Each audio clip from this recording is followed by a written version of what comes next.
I stumbled into our apartment, vision blurry from too many shots. Jules was already sprawled on the couch, wine bottle dangling from his fingers. Well, he slurred, green eyes locking onto mine. Do you think I'll ever get a boyfriend? One who thinks I'm good-looking enough. I snorted, dropping onto the couch next to him. I don't be stupid. You're hot as hell. Jules, any guy'd be lucky to have you.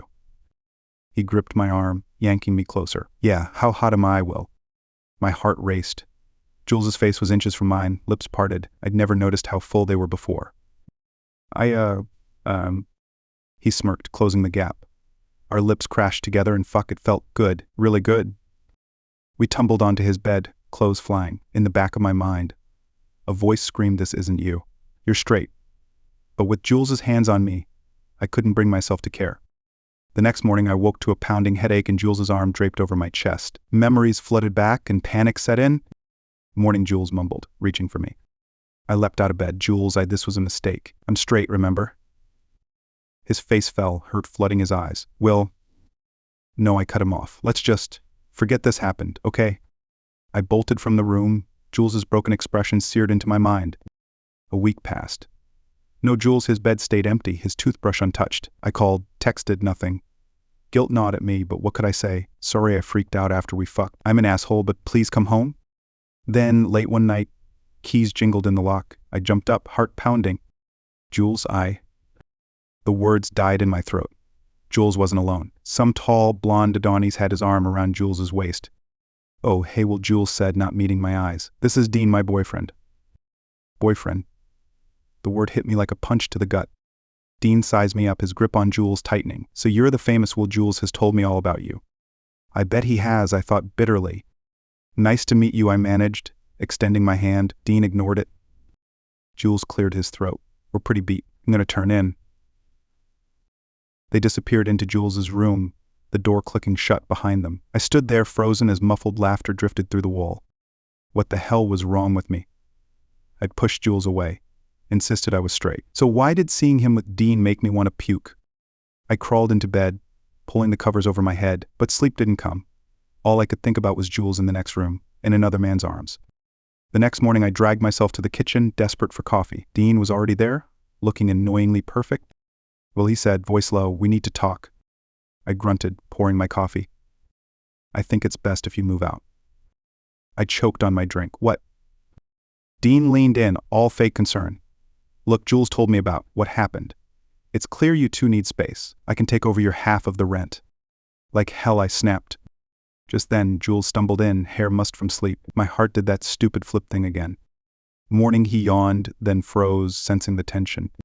Dean's whole demeanor changed. Baby, I was just telling Will how great it'd be if we lived together. You know, just us. Jules's eyes widened. Oh, I don't. It's fine, I cut in. If that's what you want, Jules. Hurt flashed across his face. Well, no, you're my best friend. I don't want you to leave. Dean's jaw clenched. I felt a surge of, what, relief? Triumph? You sure, I asked, hating how hopeful I sounded. Jules nodded, not looking at Dean positive. As Jules busied himself with breakfast, Dean shot me a look that could kill. Message received, buddy? Game on? I sipped my coffee, wondering when the hell my life had turned into this soap opera, and why, despite everything, I was glad to be staying right where I was. Weeks flew by. Dean practically moved in, despite Jules's protests. I tried to stay out of their way, but our apartment wasn't exactly spacious. One night, I came home to find Jules and Dean all dressed up. Well, Jules grinned, eyes sparkling. We're throwing an engagement party. You'll help, right? I felt like I'd been sucker punched. Engagement. Dean smirked, wrapping an arm around Jules, surprised. Jules nudged him. We wanted to tell you first, but Dean couldn't wait. He proposed last night. I forced a smile. That's great. Congratulations. You'll be my best man, right? Jules asked, hope in his voice. Before I could answer, Dean cut in. Actually, babe, I was thinking my brother could. Of course I will, I interrupted. Dean's eyes narrowed. Jules hugged me tight. I breathed in his familiar scent, trying to ignore how right it felt. The night of the party, I plastered on a smile and played the dutiful best friend. Inside, I was dying. Well, my friend Paul grabbed my arm. We need to talk. Now. He dragged me aside, face grim. You're not going to believe this, but... Suddenly, a commotion erupted. Jules's voice, angry and hurt, cut through the crowd. You've been cheating on me? This whole time. I spun around. Jules stood in the center of the room, tears streaming down his face. Dean stumbled back, pale and stammering. Jules, baby, I can explain. Don't. Jules spat. He turned, eyes locking with mine. In that moment, everything changed. Little did I know, the night was far from over, and my world was about to be turned upside down. The room fell silent. All eyes were on Jules and Dean. How could you? Jules choked out, his voice raw. Dean's eyes darted around frantically. Then they landed on me. What about you two? He snarled. You think I didn't notice the way you look at each other? My heart stopped. No. Well, straight, Jules shot back. He's my best friend. Dean laughed bitterly. Straight? Is that what he told you after you fucked? The room exploded into gasps and whispers. I felt the blood drain from my face. Well, Jules turned to me, confusion in his eyes. Before I could speak, a familiar voice cut through the chaos. William James Thompson. My parents. Shit. Mom stormed towards me, Dad close behind. Is this true? Have you been with him? I opened my mouth, but no words came out. The silence was damning. I can't believe this, Dad growled. No son of mine. Then I guess I'm not your son, I chirmed, surprising even myself. Mom's face crumpled. Dad grabbed her arm, steering her towards the exit. Don't bother coming home, he spat over his shoulder. As the door slammed behind them, my phone buzzed. An email from work. Deeply regret to inform you. Recent events no longer require your services. I looked up, meeting Jules's tear-filled eyes across the room. In the span of 5 minutes, I'd lost my family, my job, and quite possibly my best friend. And the night was still young. The party dissolved into awkward murmurs and hasty goodbyes. Soon, only Jules, Dean, and I remained in the wreckage of our lives. Jules, baby, please, Dean begged, reaching for him. Jules recoiled. Don't touch me. Just get out. But... Out, Jules roared, his voice cracking. Dean slunk away, shooting me a venomous glare as he left. Silence fell. Jules and I stood there, unable to look at each other. Finally, he spoke. Is it true? That night, it wasn't just a drunken mistake. I swallowed hard. Jules, don't lie to me, will not now. I met his gaze, seeing the hurt, the hope. It wasn't a mistake, I whispered. I was just too scared to admit it. Jules stepped closer. And now I laughed bitterly. Now I've lost everything. My family, my job? Probably you too. You haven't lost me, Will said softly. He reached out, cupping my face. You've had me all along. My heart raced as he leaned in. This was it, the moment of truth. Suddenly the door burst open. Dean stumbled in, reeking of booze. I knew it, he slurred. You too? Behind my back? He lunged forward, fist raised. I braced for impact, but Jules was faster. He shoved Dean back hard. That's enough, Jules yelled. Get out, Dean, it's over. Dean's face twisted with rage. He grabbed a nearby vase, hurling it at us. I ducked, feeling it shatter against the wall behind me.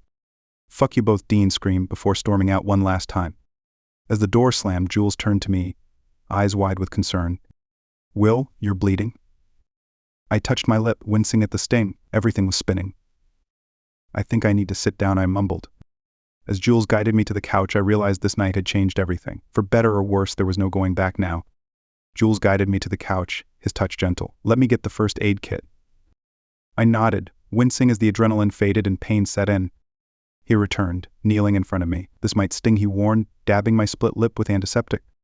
I hissed, grabbing his free hand and squeezing. Our eyes met, and suddenly the pain didn't matter. Jules, I started, I'm so sorry for everything. He shook his head. Will, stop. You're not the one who should be apologizing. But I hurt you. That night. And after. Jules sighed, setting down the antiseptic. Yeah, you did. But I hurt you too. I should have talked to you instead of running off with Dean. I snorted. Dean, what a piece of work. Tell me about it, Jules laughed. Then grew serious. Well, I need to know. What do you want? Because if this is just confusion or experimentation for you. I cut him off, pulling him close. It's not. Jules, I love you. I think I always have. I was just too scared to admit it.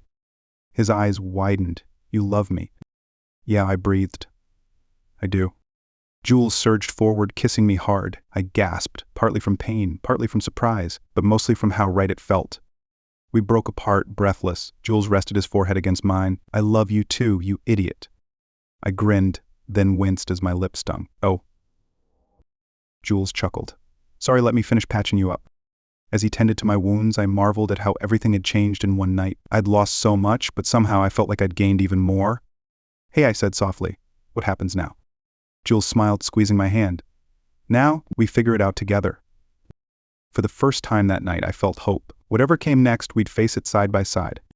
5 years flew by in a whirlwind.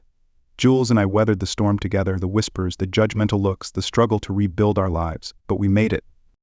Today was the big day. We'd finally saved enough for a down payment on our own place. No more cramped apartment, no more nosy landlord. Ready? Jules grinned, dangling the keys. I nodded, heart racing. This was it, our fresh start. We stepped inside, the empty rooms echoing with possibility. Jules wandered off, exclaiming over the kitchen. I hung back, fingering the small box in my pocket. Well, Jules called, "You okay?" I took a deep breath. It was now or never. "Jules, can you come here a sec?" He appeared, concern etched on his face. "What's wrong?" I dropped to one knee. Jules's eyes widened. "Well, what?" "Jules," I cut in, voice shaking. 5 years ago, I almost lost you because I was too scared to admit how I felt. I'm not making that mistake again. I pulled out the ring. Simple, silver, just like the one he'd once said he liked.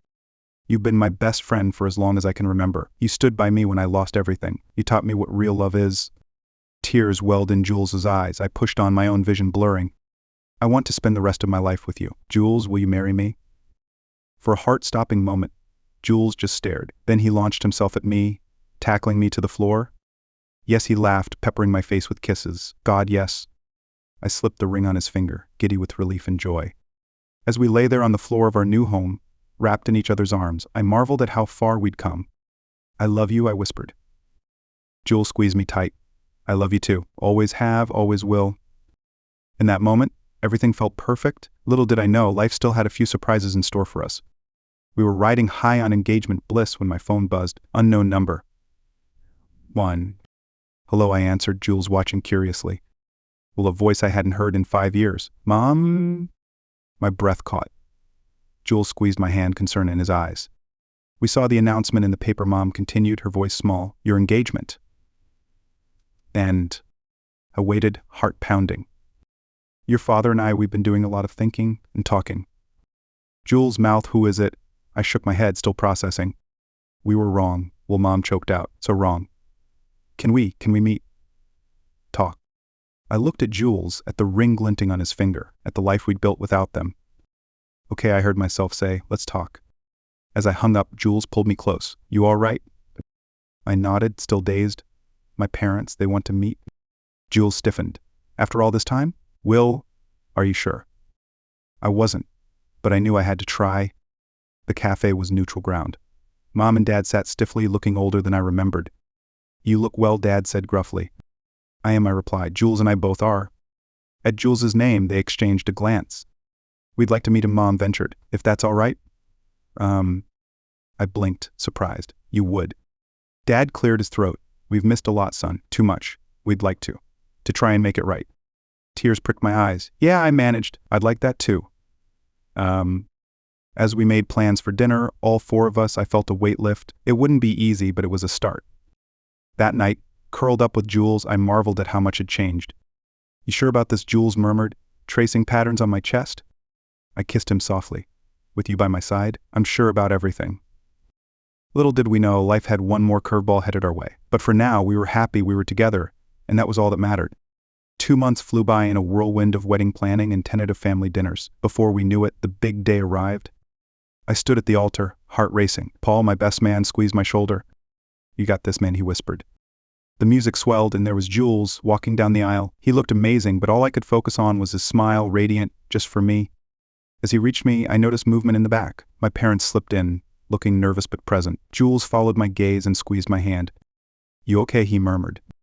I nodded, throat tight, never better. The ceremony was a blur. Before I knew it, we were saying "I do" and sharing our first kiss as husbands. The room erupted in cheers. At the reception, my parents approached awkwardly. "You look happy, son," Dad said gruffly. "I am," I replied, pulling Jules close. Mom hugged us both, tears in her eyes. "Welcome to the family, Jules." As they moved away, Jules whispered, "See, told you it'd work out." I laughed, kissing him. "When did you get so wise?" "Oh, about 5 years ago," he winked. "When this hot, straight guy finally figured out he wasn't so straight after all."